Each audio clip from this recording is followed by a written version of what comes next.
Diese unglaubliche Geschichte ereignete sich im Prager Zoo in der Hauptstadt des mitteleuropäischen Landes Tschechische Republik. Dort gab es ein Elefantengehege mit mehreren großen indischen Elefanten. Das Gehege selbst war geräumig und es bot den Elefanten viel Platz, um herumzustreifen und sich zu vergnügen. Zwei der Tiere, die sie dort hatten, waren ein großes Weibchen namens Gina und ihr männlicher Partner Mekong. Die beiden hatten sich seit ihrer ersten Begegnung sofort ineinander verliebt. Und es dauerte nicht lange, bis Gina schwanger wurde. Die Mitarbeiter des Zoos waren überglücklich, dass sie ein Elefantenbaby in ihrer Anlage willkommen heißen konnten.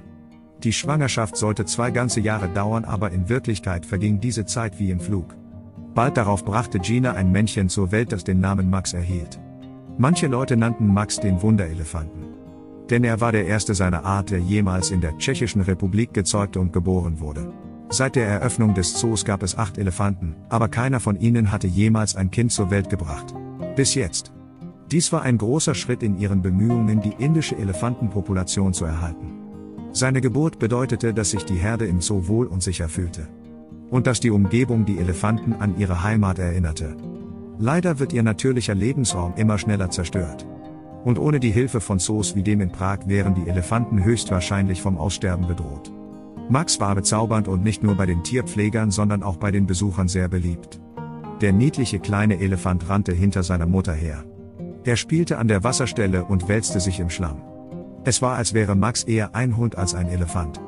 Oft kam er bis zu dem Glas, das die Besucher von den Tieren trennte, und klopfte mit seinem kleinen Rüssel spielerisch daran.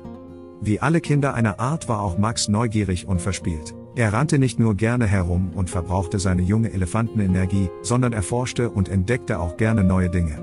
Von dem Moment an, in dem er morgens aufwachte, bis zu der Sekunde, bevor er einschlief, war Max ständig auf dem Sprung. Und das erfreute die Tierpfleger. Denn so konnten sie sich sicher sein, dass er fit und gesund war. Elefanten sind normalerweise ruhige Geschöpfe. Max brachte somit frischen Wind und Abwechslung in das Gehege. Die Zeit verging und Max schien sich gut einzuleben. Doch eines Tages geschah etwas sehr Ungewöhnliches. Es war mitten am Nachmittag und Max spielte wie an jedem anderen Tag, während Gina auf ihn aufpasste. Doch plötzlich ging er zu einem schattigen Platz und legte sich auf den Boden, als ob er erschöpft wäre. Zuerst dachte sich niemand etwas dabei. Vielleicht war er einfach nur müde. Aber nach einer Weile erregte der reglose Säugling große Aufmerksamkeit. Und natürlich war niemand mehr besorgt als die Elefantenkuh Gina. Sie ging langsam zu Max hinüber, um nach ihm zu sehen, und hatte dabei einen nervösen Blick in ihren Augen. Sie war eine sehr fürsorgliche Mutter, und da dies ihr erstes Kind war, war sie besonders vorsichtig, was ihren Sohn betraf. Je länger Max auf dem Boden blieb, desto mehr Leute machten sich Sorgen. Die sonst so gesprächige Besucherschar, die sich die Elefanten anschaute, war verstummt und wartete darauf, dass Max wieder aufstehen würde. Aber er blieb völlig regungslos liegen. Sie sahen zu, wie Gina ihn mit ihrem Rüssel und ihrem Fuß anstupste, als wollte sie ihn aufwecken. Das Muttertier wurde noch unruhiger, als Max anfing, auf dem Boden zu zucken. Sie begann ihren Sohn zu umkreisen. Es war klar, dass Gina ihrem Baby helfen wollte. Aber es gab scheinbar nichts, was sie unternehmen konnte. Alles, was sie tun konnte, war ihn weiterhin mit ihrem Rüssel zu streicheln und zu stupsen und zu versuchen, ihn aufzurichten. Doch all ihre Bemühungen schienen vergeblich zu sein, denn Max reagierte überhaupt nicht. Seltsamerweise schien aber keiner der anderen Elefanten im Gehege so besorgt zu sein wie die arme Gina. Sogar Mekong, Max' Vater, blieb in einiger Entfernung und schien sich nicht in die ganze Aufregung einmischen zu wollen. Sie alle standen einfach nur da und beobachteten das Geschehen aus der Ferne. Niemand näherte sich, um zu helfen oder zu sehen, was das Problem war. Sie warteten einfach ab und beobachteten geduldig die Reaktion der Elefantenmutter. Die Zoowärter fanden dieses Verhalten sehr seltsam, da Elefanten sich normalerweise gegenseitig helfen und beschützen. Normalerweise würde der Rest der Herde in einer solchen Notlage, wie es Gina offensichtlich war, herbeieilen und versuchen, auf jede erdenkliche Weise zu helfen. Denn Elefanten sind so emotional und sozial wie kaum ein anderes Tier. Erneut stupste Gina ihr Kind an, um es zum Aufstehen zu bewegen. Aber nichts schien zu helfen. Sie drückte ihn fester und aggressiver, aber Max zuckte nur und blieb dann wieder so still wie ein Stein. Den Zoowärtern gingen alle möglichen Dinge durch den Kopf. Vielleicht war Max nach stundenlangem Spielen in der Sonne dehydriert und zusammengebrochen. Vielleicht hatte er sich verletzt und konnte nicht mehr laufen, oder er war durch eine Krankheit geschwächt. Sie wussten es einfach nicht. Aber was dann geschah, machte alle fassungslos und ließ ihnen den Mund vor Schreck offen stehen. Gina wandte sich von ihrem Sohn ab und blickte in die Menschenmenge, in der auch einige Tierpfleger mit großer Sorge zuschauten. Sie hob ihren Rüssel und begann damit zu winken, als wolle sie die Aufmerksamkeit der Zoowärter erregen. Vielleicht würden sie dem armen Max helfen können. Alle waren erschüttert und erstaunt von ihrem Verhalten, die Hilfe der Menschen zu suchen.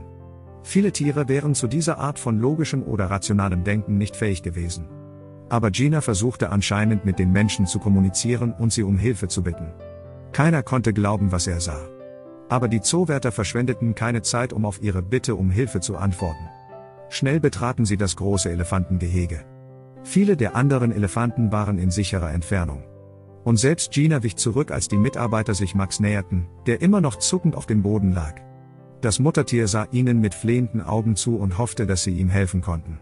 Es sah wirklich nicht gut aus für ihren Sohn. Die Tierpfleger versuchten Max zu schubsen, damit er sich rührte und vielleicht aufstand. Aber es funktionierte nicht. Sie versuchten es mit noch mehr Druck, um zu sehen, ob es einen Unterschied machte und sie eine Reaktion erzielen konnten.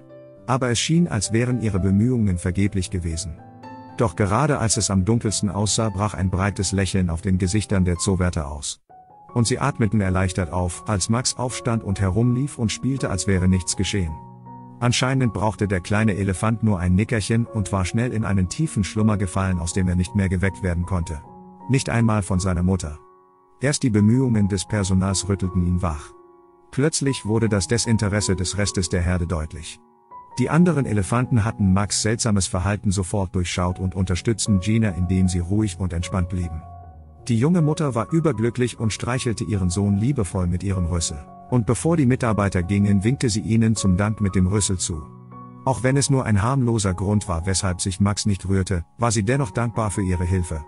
Wenn dich diese Geschichte genauso fasziniert hat wie uns, solltest du dir dieses Video ansehen. Eine Elefantenmutter schrie um Hilfe. Die Menschen folgten ihr und sahen etwas Schockierendes. Klicke hier, um die ganze Geschichte zu erfahren.